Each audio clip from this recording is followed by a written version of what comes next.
Thank you very much. That was, of course, Mr. McMahon Austin, and before him, Samuel Sanker of the Association of Football Coaches in Trinidad and Tobago.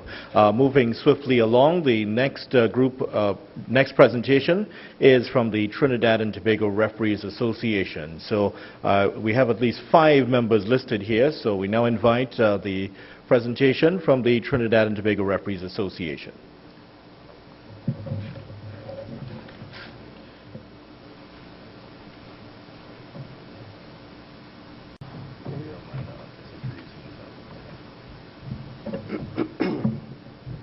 Good morning to all, to the Minister, Special Advisor to the Minister, observing all other protocols, stakeholders and friends of football. I am Lyndon Burton. I think it's best to introduce myself as a member of the Football Referees Association. In fact, Assistant Secretary Operations. And we felt it was important for us to make a presentation this morning. I suppose everybody knows of what is going on with the referees and the Football Federation. And the fact is, referees protect the integrity of the game, and the quality of the refereeing adds or takes away from the game. So this is why it is necessary, we feel, to develop the refereeing along with the football itself.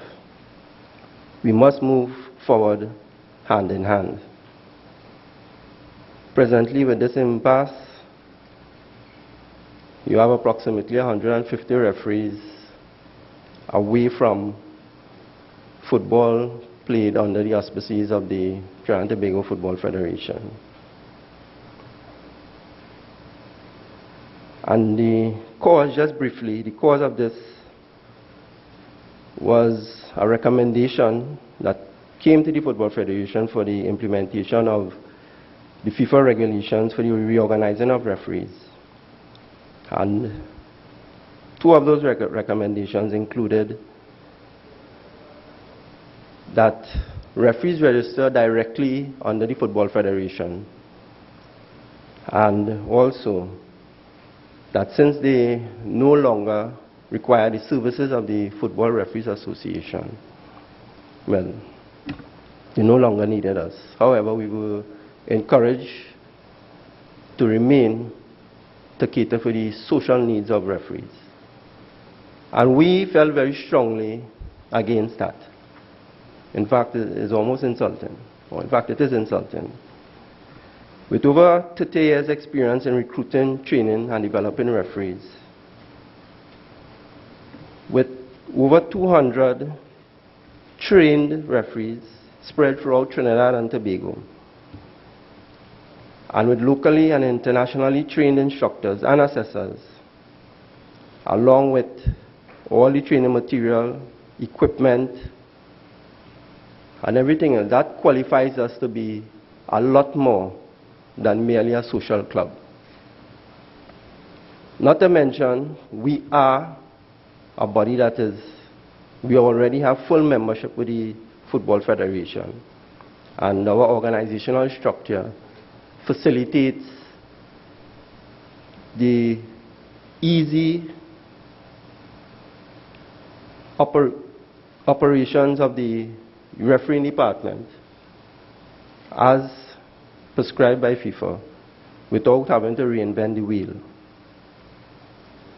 The problems as they exist include disrespect meted out to referees.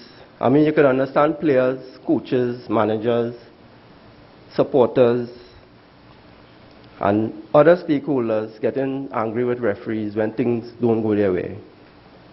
But when football administrators and the executives come out and openly make comments, that is something we just cannot understand. Where's the encouragement? Where's the support? Without the refereeing fraternity, a number of persons would have left refereeing a long time ago, never to return. But it's only because we could come together and encourage each other that you come back out. You work harder and you try to improve and develop. So when the administrators join in, again in publicly criticizing referees, it deters many persons from staying or even joining the refereeing. Even the English FA launched a Respect the Referee campaign a few years ago when they realized thousands of referees were leaving their leagues because of the abuse they were being subjected to. Since joining the association in 1992, I personally have known contempt and ridicule more than respect and support. And we feel this is something that must change in charting our way forward. In fact, the referees, we describe ourselves as the bastard child. There's a question of mistrust. Relations over the years have created that deep feeling of mistrust. Funding that is supposed to come for the development of referees never reach us. Negotiated fees, when it comes time to pay, we are often told we don't have the money yet. When it comes, you all will get it. Don't worry, just go ahead and referee. And even the remarks they make when paying the referees,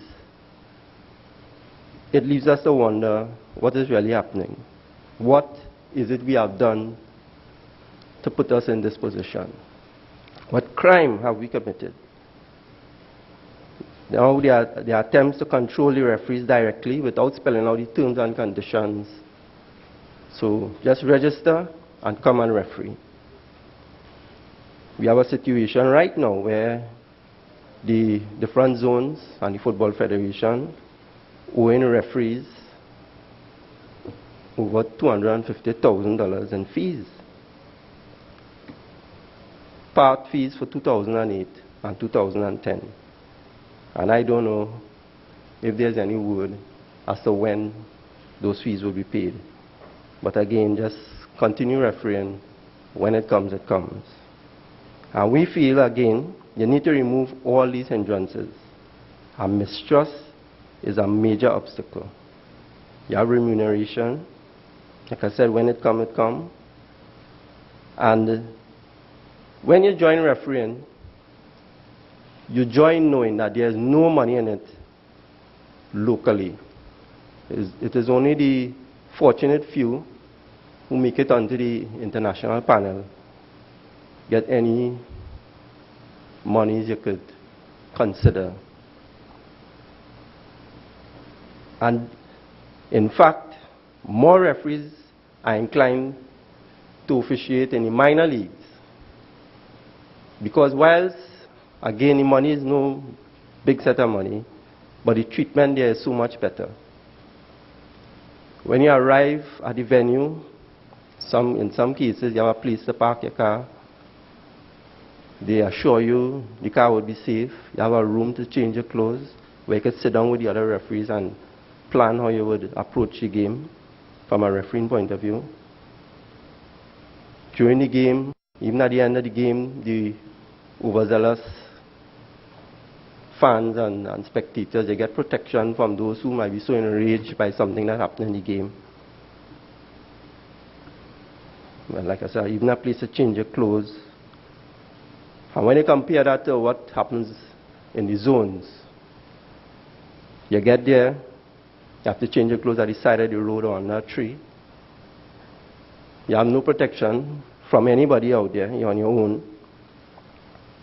With the minor leagues, at the end of the game, they thank you for coming. They see you safely out. They pay you promptly at the end of the game. If they were satisfied with your performance, they invite you to come again. And if they won't, they come out straight and tell you don't bother to come back. Again, with the zones, you have to wait just before the season starts next year to get the money. And I already told you about the comments when they actually handing out that money. And perhaps the TTFF need to study what is happening in the minor leagues and see if they could come up with some sort of formula for what will happen in the zones. Because I know a few years ago they were actually forced to increase the fees they pay to referees to encourage referees back into the zones. They were going across to the minor leagues and they were quite happy to stay there.